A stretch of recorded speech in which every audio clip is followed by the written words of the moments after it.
Bienvenidos al podcast de la Iglesia Bíblica Bautista Antioquía, donde cada semana estaremos compartiendo la palabra de Dios con usted. Si quiere conocer más de nuestro ministerio, le invitamos a visitar nuestro sitio web en www.ministerioantioquia.com. Oramos para que el Señor Jesucristo hable a su corazón por medio de este mensaje. Nosotros podemos tener muchas cosas, pero sin vida, el agua de vida, dice aquí, ¿qué importa si solo vamos a morir? El hecho es que debemos decir no, las cosas de Dios es mucho más importante que las otras cosas, y si busco las cosas de Dios, Dios me dará las otras cosas. Muchas veces aquí en la tierra, pero incluso si aquí yo muero, en el cielo tendré todo eternamente. Así que tengo que reconocer que lo más importante de todo es agua de vida. Así que hace falta agua, pero una agua especial, ¿verdad? Que da vida, que aplaca la sed. Como digo, uno que está muriendo en el desierto diría, yo te doy todas mis riquezas, cualquier cosa, solo me dé una gota de agua. Incluso esto era la petición de un señor en la Biblia, ¿recuerda? ¿Dónde estaba él? En el infierno, en Lucas 16. El hombre rico dice, manda a Lázaro para darme solo una gota de agua. Y Lázaro dice, mira en la tierra, tú tenías grandes riquezas. Y él no tenía nada, pero tenía fe, agua de vida. Y ahora él está en su gloria y usted está sufriendo porque tenía sus placeres ya en la tierra, pero rehusó el agua de vida, mientras que Lázaro aceptó el agua de vida. Y como dice Cristo en Juan 4, con una mujer samaritana, tú me das agua que me va a causar más sed después, pero yo te ofrezco agua que si tomas nunca tendrás sed jamás, porque es una cosa que nos satisface, el agua. Buscar primero el reino de Dios, estar satisfecho con las cosas de Dios y todas estas cosas serán añadidas, pero lo más importante es estar satisfecho. Acabamos de leer los versículos para recitar, ¿verdad? De Mateo 5. El que tiene hambre y sed de justicia será satisfecho. Vamos a tener una satisfacción con agua de vida para la gloria del Señor. Así que después me mostró, dice, después de ver la nueva Jerusalén, después de ver el reino milenial, ahora entramos en la eternidad, en la nueva tierra. Después me mostró un río limpio de agua de vida, resplandeciente como cristal, que salía del trono de Dios y del Cordero. ¿Qué significa esto? Bueno, mucho simbolismo en esto. Una cosa es que muchos tienen sed de gozo, sed de paz. Y el Señor nos da agua que produce gozo, paz y hasta victoria. El hecho es que si recuerdan el Antiguo Testamento, un día David tenía sed de victoria y también sed de gozo de su juventud, de su niñez. Él recuerda, ya está corriendo por el desierto y recuerda su niñez cuando vivió en Belén. Y allí recuerda un pozo especial de agua de manantial que siempre podría tomar, a lo mejor allí con las ovejas en el campo de Belén. Hay alguna fuente allí. Y entonces en su mente, habiendo padecido mucha sed, recordó la dulzura. Recordó el gozo que tenía en tomar ese agua. Pero ahora había enemigos del Señor en control. Los filisteos, creo, otro grupo en control de Belén. Y entonces David está pensando en su niñez, pensando, me gustaría tener victoria sobre los enemigos para tener control de Belén. para poder ir a esa fuente de agua donde yo tomé de niño esa agua dulce y solo un poco de añejo, un poco de soñando, y lo dijo a sus 3 capitanes en un concilio: sabe, estamos cerca de Belén, ya controlado por los, no sé si madianitas o los filisteos. Ojalá yo pudiera tomar agua de Belén como mi niñez. Y ellos no entendían todo lo que dijo David. No entendían que él quería decir, solamente quería una vida de paz y gozo, y el agua mismo no le importaba. Pero lo que simbolizaba el agua, la idea de tener victoria sobre los enemigos, en control de Belén, y poder vivir una vida de paz y tomar agua dulce en cualquier momento, tener gozo en su vida. Pero ellos lo tomaron en serio y dijeron: vamos a mostrarle nuestra valentía. Si él tiene un deseo en su mente, vamos a cumplir ese deseo. Y entraron en Belén a gran riesgo de su vida, con los enemigos alrededor, y entonces sacaron un vaso, un cubo pequeño de agua, y lo trajo a David y dice: aquí tiene agua de Belén. Y él, muy agradecido, pero recuerda lo que hizo. Dijo: mira, yo no quiero arriesgar la vida de ustedes, mis mejores soldados y amigos, solo para un trago de agua, para suplir mis deseos, ¿verdad?, de mi niñez. No. Y yo sé que ustedes batallarían si fuera necesario, y vendrá el día para hacerlo. Van a batallar para tener control de Belén. Pero yo no quiero arriesgar tu vida. Ustedes no me entienden. Lo que quiero es victoria de todos mis enemigos y una vida de gozo y paz. Y así que Dios me va a dar ese gozo. Y mira, yo no voy a tomar este agua para satisfacer mi sed física. Yo voy a ofrecer al Señor esto como una ofrenda. Y lo derramó, dice, delante del Señor. El hecho es que el agua muchas veces simboliza mucho más que solo apaciguar la sed por un momento, ¿verdad? Significa el sentido de victoria. Y de hecho, el Señor en Apocalipsis 21:6, recuerda, hace unas semanas, Apocalipsis 21:6, dice: hecho está. Está mirando la promesa que un día todos los enemigos del Señor serán conquistados, viviremos en paz y en gozo, y será un momento hecho cuando el Señor ha ganado todas las batallas y toda la victoria. Hecho está. ¿Quieren leer Apocalipsis 21:6 conmigo? Hecho está. Yo soy el Alfa y el Omega, el principio y el fin. Al que tuviere sed, yo le daré gratuitamente de la fuente del agua de vida. Amén. Aquí encontramos que el Señor está diciendo que cómo podemos tener satisfacción, que todos nuestros pecados están perdonados, y por eso el Señor dijo en la cruz: consumado es, por la primera venida. Luego dirá en la segunda venida, después de conquistar todos los enemigos y darnos una satisfacción eterna: hecho está. He ganado la batalla contra el diablo, contra la muerte, contra el pecado. Todas tus batallas, tú puedes vivir ahora en alegría y en paz y en gozo y en victoria cuando tienes fe en mí. Y esto es agua. Esto es el agua de vida que cada uno quiere. Ganado primero en la cruz y segundo en las batallas de la edad final. Pero ¿cuánto nos cuesta a nosotros disfrutar de esta agua? Ya lo dice aquí, ¿verdad? Pero vamos a leerlo en Apocalipsis 22:17. Hablaremos de eso en otras semanas, un poco más. Pero versículo 17, Apocalipsis 22:17.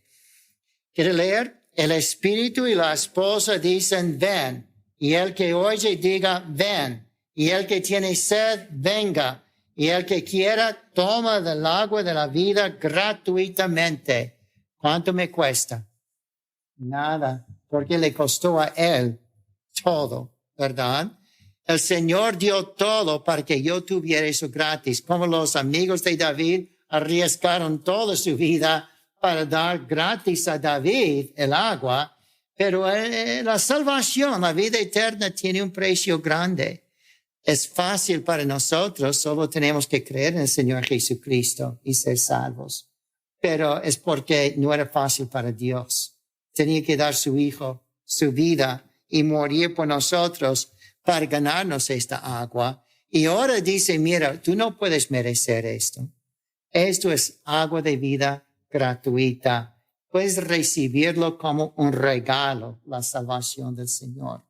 ¿Cuántos de nosotros, de niños, tratamos de ser religiosos y muy buenos para ganar y merecer la salvación, el agua de vida? Y ninguna cosa que hubiéramos hecho podría merecer eso. El Señor ofrece el cielo como un regalo. Muchas veces digo, como si tú querías vivir en la mejor ciudad de la tierra, pero no solo vivir allí, pero ser el dueño de esa ciudad.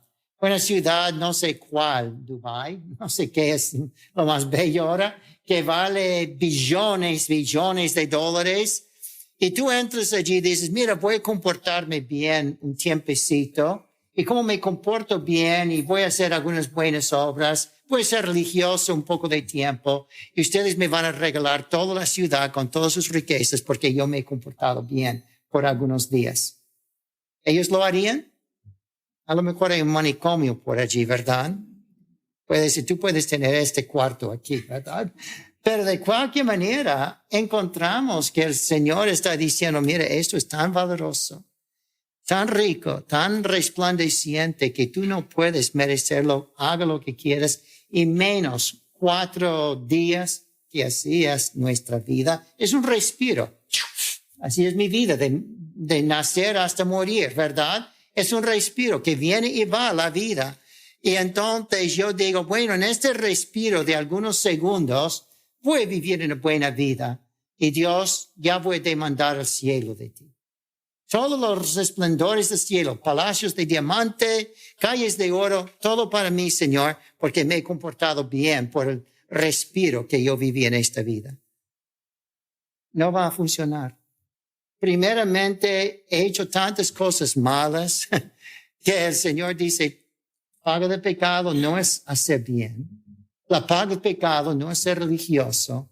La paga del pecado es muerte. Y así que para mí merecer algo tengo que morir eternamente en el infierno y nunca salir del infierno para merecer el cielo. Y así que nunca voy a cumplir la eternidad en el infierno. Nunca voy a merecer el cielo. Así otro tiene que hacer eso para mí. Por eso Jesucristo salió de su trono celestial al lado de su Padre para venir a la tierra, nacer en Belén y aquí vivir una vida perfecta. Y aquí entonces sufrir las agonías del infierno en la cruz del Calvario. En unas cuantas horas de la cruz, Cristo sufrió el dolor de la eternidad, de todo el infierno, de todo el pecado. Así era la agonía de Cristo. Esas gotas como de sangre simbolizaba una agonía tremenda que solo Dios podría aguantar. Solo Dios podría aguantar. Y aquí encontramos que Dios lo aguantó en la cruz por ti y por mí. Y así Él con eso me ganó vida, perdón de mi pecado, salvación, vida eterna. Y así es que dice, es una cosa demasiado costosa para ti. Así que voy a ofrecértelo sin precio, gratis, para que yo reciba la gloria. Y entonces Apocalipsis 22:17, el Espíritu y la esposa, la iglesia, dice a todo el mundo, ven, da la oferta a todo el mundo. Esto es lo que decimos en la Santa Cena. Cuando servimos la cena, el Señor dice, bebed de ella todos. Y así es que el Señor ofrece salvación a todos. Y debemos decir a todos, mira, tú no puedes merecer el cielo, pero Jesús lo compró para ti. Así que cree en el Señor Jesucristo, arrepiéntete del pecado, el Señor te cambiará, el Señor te dará vida eterna, agua de vida, y no tendrás sed jamás. Siempre satisfecho, siempre a gusto cuando estamos con Dios. Dios provee agua de vida, que significa gozo, victoria sobre todo pecado y sobre toda tristeza y sobre la muerte. Y Dios provee agua que comienza en su trono y luego inunda toda la tierra como el único agua que la tierra puede tomar. Se recuerda durante la gran tribulación, todas las aguas de la tierra fueron corrompidas y así hecho sangre y muchos murieron. Todos los animales murieron, los peces y todo.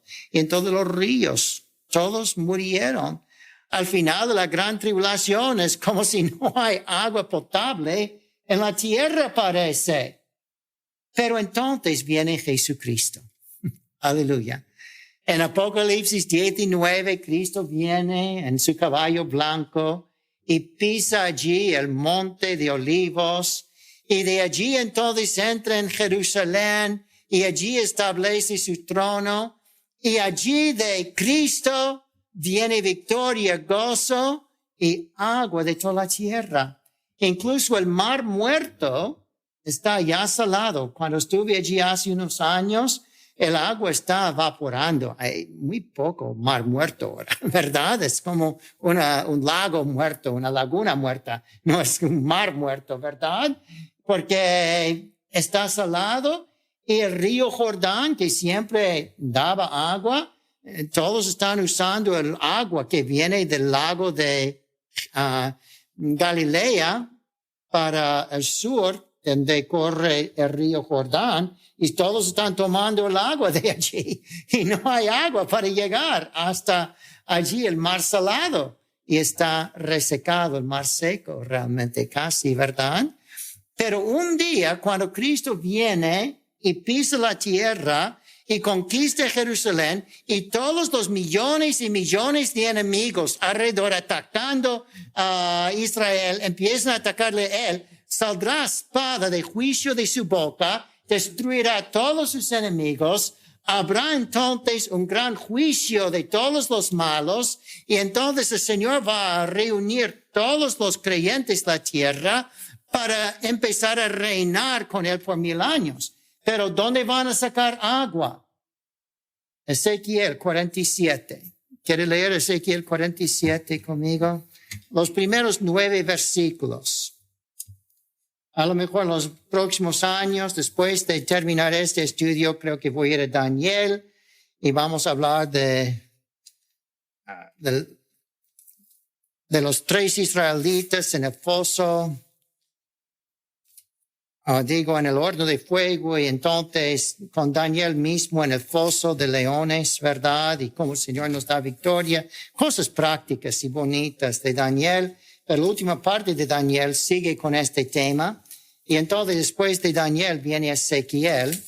Y Ezequiel, vamos a leer aquí capítulo 47. Y esto habla de cuando Cristo viene de su caballo blanco, pisa la tierra, entra en Jerusalén, establece su trono, y entonces me hizo volver luego a la entrada de la casa, como la casa de Dios en Jerusalén. Ezequiel 47:1. Ezequiel 47:1. Me hizo volver luego a la entrada de la casa, y aquí, aguas que salían de debajo del umbral de la casa. Allí tiene el trono de Dios, y debajo del trono de Dios empieza a salir aguas. Aguas que van primero hacia el oriente. Eso, si está en Jerusalén, el oriente es para ir al río Jordán y también al monte de Olivos. Va al oriente porque la fachada de la casa estaba al oriente. Cristo entra de allí en Olivos por la puerta del oriente de Jerusalén. Hay una gran pared alrededor de Jerusalén, una gran muralla, y la puerta del oriente está ahora cerrada con ladrillos. No quieren que nadie entre allí. En la Biblia dice que el Mesías va a entrar, pero ningún Mesías va a entrar aquí. Vamos a sellar todo esto con ladrillos. y ya no hay ni una puerta, solamente una pared de ladrillos. ¿Eso va a parar el Señor? Claro que no. Él va a entrar de alguna manera por esa puerta del oriente. Y entonces cuando está allí, nada más pasando por la puerta del oriente, muchos han visto fotos de Jerusalén donde era el templo de Salomón, y ahora los árabes han puesto una mezquita, digamos, o algo, que tiene una bóveda de oro allí encima, muy brillante, muy famoso esa bóveda de oro. Y el Señor va a entrar allí mismo, establecer el templo de Él mismo, ¿verdad? Y entonces de su trono va a salir agua debajo para ir al oriente, de donde había entrado. Y allí antes era un río al lado de Jerusalén, va a llenar todo eso. Eso es el riachuelo donde cruzó David cuando se escapó de Israel. Y entonces va a seguir hasta llegar al río Jordán. Y entonces hacia el lado derecho de la casa y al sur del altar. Y me sacó por el camino a la puerta del norte y me hizo dar vuelta al camino exterior, fuera de la puerta, el camino que mira al oriente, y vi las aguas que salían del lado derecho. Y salió el varón hacia el oriente y llevó un cordel en su mano, algún ángel. Dice, quiero que usted mida la profundidad de las aguas. Midió 1000 codos y así que digamos, campo de fútbol, ¿verdad? O 10 campos de fútbol por allí. Y entonces me hizo pasar, dice al principio, en versículo 3, las aguas hasta los tobillos, saliendo del trono solo hasta los tobillos. Pero ya fui otra milla allí, y me hizo pasar las aguas hasta las rodillas. Las aguas iban siendo más profundas. Midió otro 1000 codos y me hizo pasar las aguas por los lomos. Y entonces otros 1000, y ya era un río que no podría pasar porque las aguas habían crecido en manera que el río no se podía pasar sino a nado. Y me dijo, ¿has visto, hijo del hombre?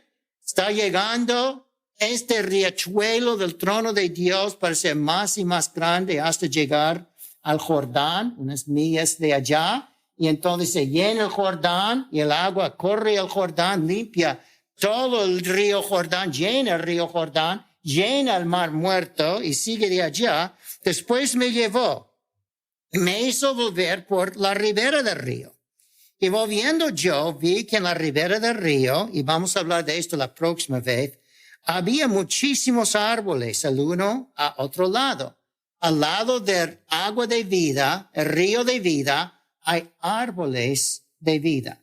Y dije la otra semana que el árbol de vida que perdió en Jerusalén, en Edén, se restablece en la nueva tierra.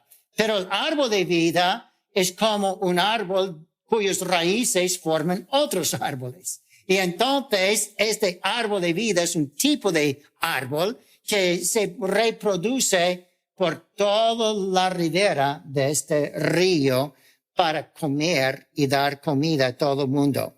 Y me dijo, estas aguas salen a la región del oriente y descenderán al Arabá y entrarán en el mar. Y entrarán en el mar y recibirán sanidad las aguas. Va a entrar en el mar salado y va a sanar todo. Y toda alma viviente que nadare y donde quiera que entraren estos dos ríos vivirá. Y parece que el río ya se divide en dos y va para un lado y va para otro. Uno empieza para Jordán y baja por allí y entonces llega no sé cuál océano o cuál mar está por allí, Mar Negro, y entonces va para el occidente y llega al Mediterráneo, cruzando todo Israel, y entonces esos dos ríos, el que entre allí vivirá, y habrá muchísimos peces. Recuerde que muchos peces habían muerto, pero ya Dios va a reproducir peces otra vez, que entrarán allí estas aguas y recibirán sanidad. Y vivirá todo el que entrare en ese río. Y junto a esto estarán los pescadores, y desde Engadi hasta en el Glaim será el trenadero de reyes, y por sus especies serán los peces tan numerosos como los peces del mar grande. Así que hay tantos peces hasta en el mar salado que se abre y se hace profundo, como en el Mediterráneo, que se llaman el mar grande allí. Y entonces sus pantanos y sus lagunas no se sanearán, quedarán como salinas allí por alrededor. Pero allí encontramos entonces que el Señor está diciendo que cualquier que tocare estas aguas vivirá. Significa posiblemente de salud física, pero creo que esto es un símbolo también, un tipo de vida espiritual. Cristo es el agua de vida. De Cristo sale la vida eterna, la promesa por la sangre de Cristo que fue derramada para nosotros. Y todos tenemos que ir a Cristo, el agua de vida, para tener vida eterna. Y esto está diciendo que como esta agua literal va a producir agua limpia y peces y vida y sanidad para los que toman el agua físicamente, así creer en el Señor Jesucristo es lo que nos da vida eterna, y así Él es el agua de vida. Así que esta agua ilustra muchas cosas. Ilustra la salvación, ilustra el gozo, ilustra paz, ilustra la vida de satisfacción. Juan 4:10 hice referencia a eso con la mujer samaritana. Juan 4:10. Respondió Jesús y le dijo: si conocieras el don de Dios y quién es Él que te dice, dame de beber. La mujer dice, ¿quién eres tú para pedirme de beber? Y dice, si tú me preguntas quién soy yo te digo que yo te daría agua y sería agua de vida. Tú dices, dame de beber. Tú le pedirías a mí agua si tú sabías quién era yo, y Él te dará agua viva. Agua viva. Versículo 14, Juan 4:14. El que bebiere del agua que yo le daré, no tendrá sed jamás, sino que el agua que yo le daré será en él una fuente de agua que sale para vida eterna. Este es el agua de salvación. Recuerda el Antiguo Testamento, en 2 de Reyes 9, un hombre llamado Naamán, que tenía lepra, iba a morir, y entonces dice el profeta Eliseo, 2 de Reyes 5:13, lávate y serás limpio. Tenía que bañarse 7 veces en el agua del río Jordán. Y entonces descendió y se zambulló 7 veces en el Jordán, conforme a la palabra del varón de Dios, y su carne se volvió como carne de un niño y quedó limpio. Símbolo de salvación de la muerte física que iba a causar esa lepra, pero para nosotros es salvación espiritual que da vida eterna. Y así como su piel se limpió, así el que cree en el Señor Jesús se queda limpio de su pecado y así refrescado con perdón, con santificación. También Apocalipsis 7:17 habla de esta agua con otro símbolo. Apocalipsis 7:17. El cordero que está en medio del trono los pastoreará. A los mártires los pastoreará y los guiará a fuentes de agua de vida. Y Dios enjugará toda lágrima de los ojos de ellos. Aquí tenemos consuelo, aquí tenemos paz. El que cree en el Señor Jesucristo no tendrá más tristeza de los muertos. Ya estará nunca más muerte, y así que enjugará lágrimas. No habrá más lágrimas por los que mueran. Y así es que este agua es símbolo de consuelo que el Señor nos da. Símbolo de gozo, Salmo 46:4. El río, sus corrientes alegran la ciudad de Dios. De ríos sus corrientes alegran la ciudad de Dios. Hablando de Ezequiel allí, agua que sale del trono, la idea es que viene agua de vida a todo el mundo por Jesucristo. Y así que eso alegra, da alegría y gozo. Muchos tratan de tener paz y gozo y no pueden porque no vienen a Cristo. Cristo es el agua de vida que nos da eso. Esa paz se habla en Isaías 48:18. Y si hubiese atendido mis mandamientos, fuera entonces tu paz como un río y tu justicia como las ondas del mar. Tengo paz como río, tengo paz como río. A veces cantamos un coro así, basado en este texto. La paz de Dios, incluso tenemos himnos así, ¿verdad? Que es como un río, la paz de Dios. Esta agua es mejor que la mejor bebida en la tierra. Al tomarla nunca tendremos sed para la gloria del Señor. Así que otra vez, Apocalipsis 22:14. Dice, bienaventurados los que lavan sus ropas para tener derecho al árbol de la vida, van a tener lavamiento, limpieza por confiar en el Señor. El predicador ha terminado su mensaje y ahora solo queda hacerle las siguientes preguntas. Estimado amigo o amiga, ¿quisiera tener la seguridad que al morir irá al cielo? ¿Está su confianza de salvación en el Señor Jesucristo? La preciosa esperanza de la vida eterna y todos los medios de la gracia de Dios para vivir una vida santa solamente se encuentran en el Señor Jesús. La palabra de Dios nos enseña, en Juan capítulo 3, versículo 16, que el amor de Dios por nosotros es tan grande que Jesús, el Hijo de Dios, murió en la cruz del Calvario para salvarnos de la condenación justa por nuestros pecados, y también resucitó de entre los muertos al tercer día. Nosotros debemos arrepentirnos de nuestros pecados y confiar en Jesús para salvarnos de la condenación justa por ellos. La Biblia dice en Efesios capítulo 2, versículo 8, que es por medio de la fe en Cristo que podemos ser salvos. Le motivamos a que se acerque a Dios con humildad, arrepentido de sus pecados y confiando en la palabra de Dios, que Jesucristo pagó la deuda por sus pecados para que usted y todo aquel que crea en Él reciba vida eterna y nueva vida aquí en la tierra para la gloria de Dios y bendición de su alma. Estimado oyente, quisiera aclarar que ninguna oración le salva a nadie. Solamente nuestra fe puesta en Jesús y su sangre derramada en la cruz. Con esto dicho, la Biblia nos enseña en Romanos capítulo 10, versículos 9 al 10, que si confesares con tu boca que Jesús es el Señor y creyeres en tu corazón que Dios le levantó de los muertos, serás salvo. Porque con el corazón se cree para justicia, pero con la boca se confiesa para salvación. Si desea este día recibir a Jesús como su Señor y Salvador, le invito a orar la siguiente oración conmigo. Señor Jesús, confieso que soy pecador y que he pecado en contra de Dios. Hoy vengo ante ti para pedirte perdón.